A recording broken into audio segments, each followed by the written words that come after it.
Some of the goofiest shit ever is other members of the diaspora from non-black Americans like Africans and Caribbeans coming over to America and looking down on black Americans while using white supremacist talking points and shit. I hate using terms like this, but y'all literally fled, bro. Like, this is coming from a Sierra Leonean American himself. People gotta acknowledge the fact that, yo, we left from our prior countries before for a fucking reason. So for you to come over here and look down on people that look like you, that were the reason you're even here in the first place, that is dumb as shit. And that's some real motherfucking self-hate. Like, y'all hate yourselves, damn. Alright guys, let's talk about why Caribbeans don't like us so much. I'm pretty convinced that Caribbeans are the other 10 tribes of Israel. Not all Caribbeans, but a lot of them. And if you know anything about the Bible, you know that the 10 tribes of Israel separated themselves from the kingly tribe Judah in the Old Testament. In fact, the 10 tribes aligned themselves with Assyria against us to get us enslaved, but it backfired on them and they got enslaved also. They've had contempt for us ever since we tried to help Joseph out. See, the other 10 tribes, when they were just children, they had left Joseph to be taken by the Egyptians because they were jealous of him. But the only person to go back for him was Judah, because Judah has the biggest heart. The 10 tribes never liked Judah, and they still don't like us today. So we're trying to unite with the Caribbeans when the Caribbeans and Africans have an ancient beef against us. Need these foreigners to do, whether they look like me or not, is to carry their ass back home. I get tired of people coming from different countries to America, and all of them, whether they look like me or not, all of these foreigners have a tendency to treat black Americans like we are less than them. They rude, they racist, and they disrespectful as hell towards us. And it's crazy because never in this lifetime would you ever see millions of black people able to carry their ass to anybody's country, take over, and be allowed to be rude and racist and disrespectful towards these people in their country. Black Americans, we come from here, bitch. We not from Africa. We're not from Africa. And you mean to tell me that everybody that's not from here can come here and be so disrespectful towards us on our land? I get tired of that. All it takes is for these foreigners to come out here and get them a 2024 Honda Accord, and they get to acting like they Caucasian. You're not Caucasian. And they don't realize that they ain't Caucasian and that they don't run nothing in this country until the Caucasians remind them through their actions that you're not one of us. Then that's when they get knocked down to size. But until then, they be thinking that they go home. Period.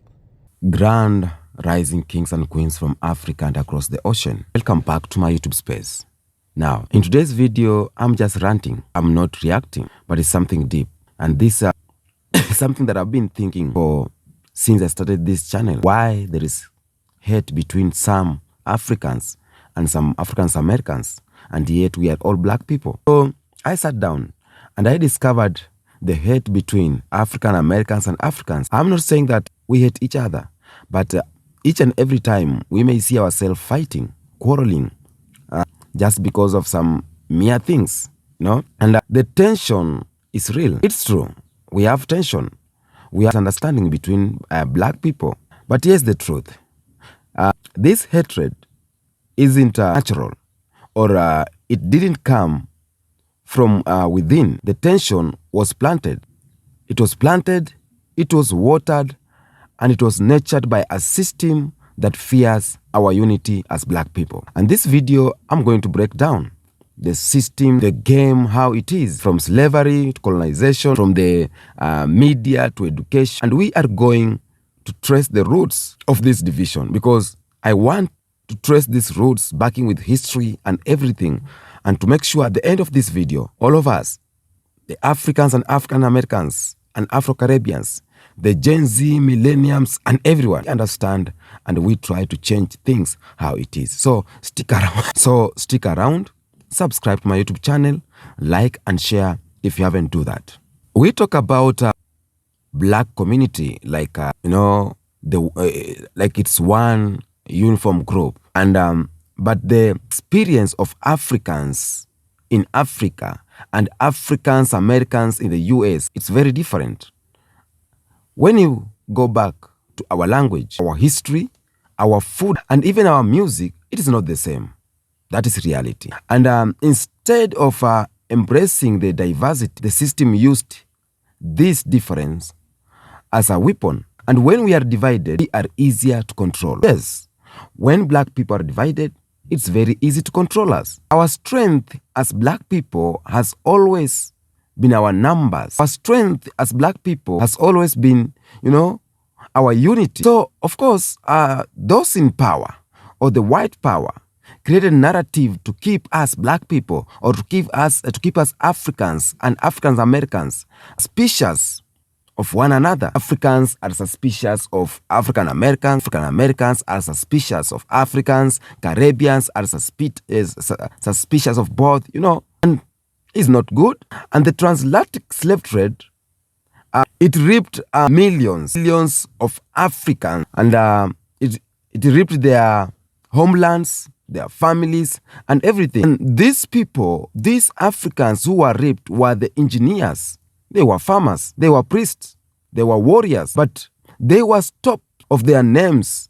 They ripped off their ancestral names, their tribe and their history. The European categorized them based on their skin tone, based on their height, based on their behaviors. Lighter-skinned enslaved Africans were treated slightly better. And that's why even the other group, the minority group like Latino, because they are lighter skinned, they are being treated better than black skin. And that is where the division began. When they took lighter-skinned enslaved Africans and they were treated better, that's where divisions began. Now, when I fast forward to right now in the US, after slavery ended, now systems replaced it.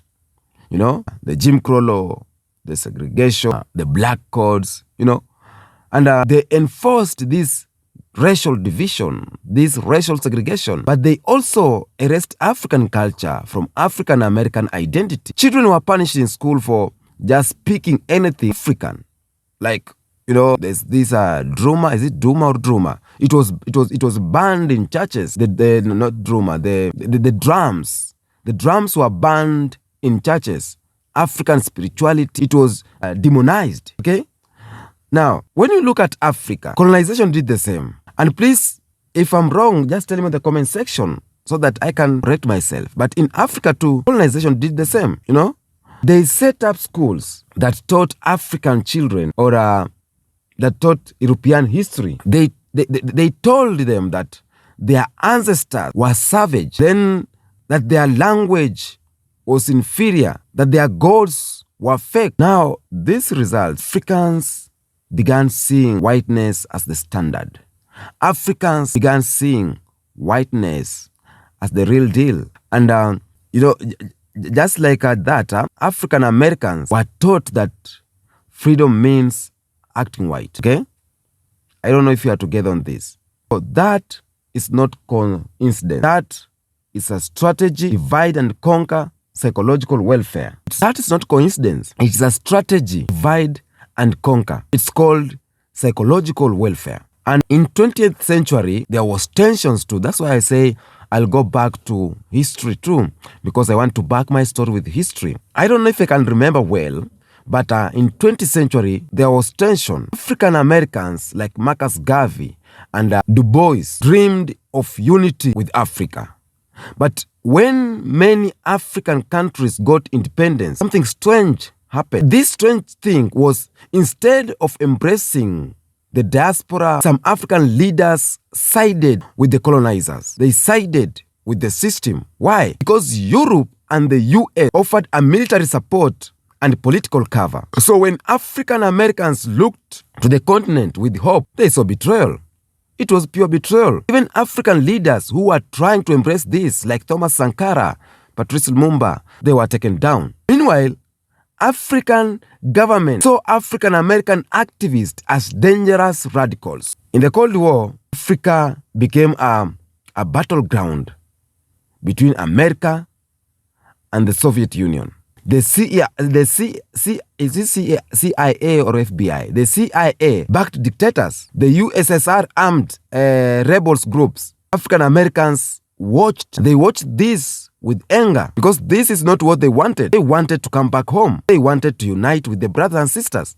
But the African leaders, they betrayed. And that's why a lot of African Americans, they see at Africans, they see betrayal. They see as Africans, they see people who maybe they don't have future. Because the time we needed this future, it wasn't there. The time we needed the unity, the time African Americans needed us to unite, Africans were not there. So African unity divided. Many felt Africa wasn't doing enough to fight for real freedom. And the mistrust grew between African Americans and Africans. Later on, it came something that called migration. Africans started moving to the US in large numbers, and they met a different kind of reality. African Americans has been dealing with centuries of trauma, poverty, and police brutality. So Africans trying to make it didn't always understand that African Americans have been going through hell. And some looked down on African Americans, calling them lazy, calling them violent or ungrateful, In return, African Americans call African immigrants arrogant, respectful, anti-blackness. Even Africans said they are not black first. They are African, they are from Kenya, and then black. But black Americans are black first. So this is the game. This is how the game was. That is a little bit of history. I think I'm correct about that. So we are all victims of different versions of white supremacy, but we were tricked into blaming each other. And then it became a systematic mechanism of division. And I'll talk about that. The system keeps this division alive until today. Oh yes, the system, it keeps the division alive up to today. African Americans are shown as criminals. Africans are shown as starving or fighting wars. Where are the African scientists? Where are the African scientists? The African American philosophers? The tech innovators? They are not shown on mainstream TV. They are not. Next, in education, in the US, kids don't learn about African kingdom. They don't learn about African history, the kingdom like Mansa Musa, or how African resisted colonization. In Africa, kids often learn more about French and British history. We don't learn about Black Americans' history. It is not in the syllabus. It is not in the curriculum. Even the non-profits play a role. For example, this US organization, they are working in Africa, ignore local knowledge, and treat the diaspora as saviors. Meanwhile, African governments, they ignore or block diaspora organizations from operating, And cooperation, they don't get me started. Don't even get me started. I have a lot that I can talk about this, about the hate, because I discovered this and I was like, oh, damn hell, this happened. It's right in our faces. History, they create contracts. They create contracts and tenders that force black people to compete against each other, that force black people to compete against one another. Instead of building together, we are made to fight for crumbs. It's not accidental. It is structural. It is strategic. It is a plan to continue making black people divided, to continue the hate, to continue the tension. But right now we are waking up. I see we are uniting. We talk about that. Just lately, we had a cultural clash between Black American and African from South Africa. And even South Africans made videos like, you are not like us. You picked cotton. We didn't. The cultural clashes and we call it misperception. It brings to some tension, like language, music, fashion, faith. African Americans may not understand Nigerian rhythm. African Americans may not understand Nigerian pidgin, may not understand Swahili, Sheng, may not understand the Ghanaian languages. Africans may not understand African Americans' vernacular English. And this leads to disrespect. They are asking each other, why are you talking like this? Why do you dress like that? Why the kitenge? Why the Masai shuka? Why the traditional hat? Okay?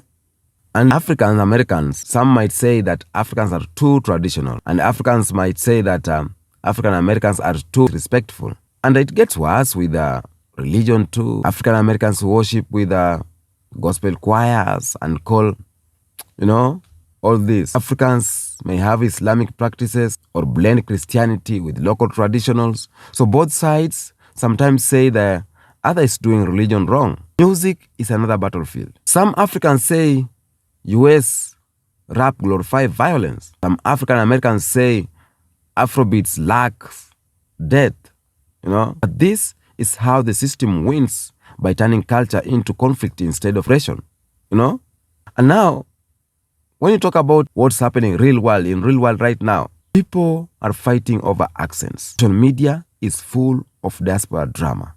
I go on TikTok, I go on YouTube, I get social media is full of diaspora drama, and there are some people are happy about it. People fighting over accents, my guy. We have the best accent, we have the best names, we have the best ancestral test. Some are asking who suffered more.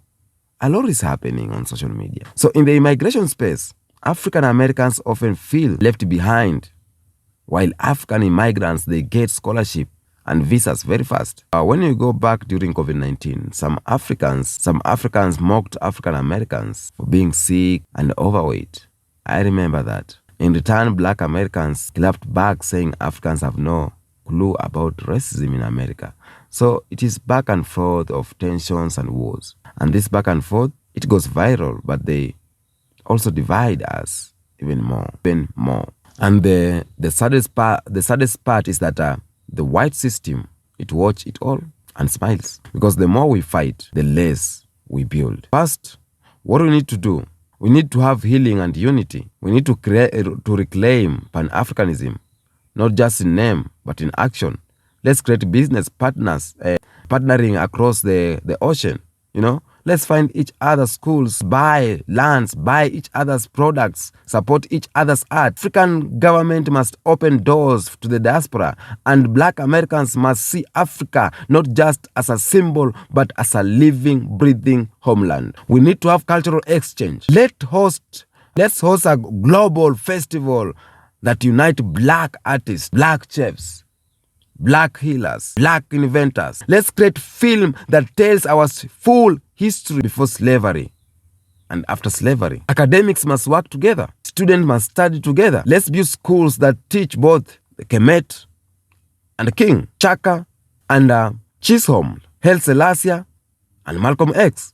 And most importantly, we need to change the media. We create platforms that tells our stories with dignity, that allow our laughter, that allow our pain, that allow our power. Because when we control the narrative, we control the future, okay?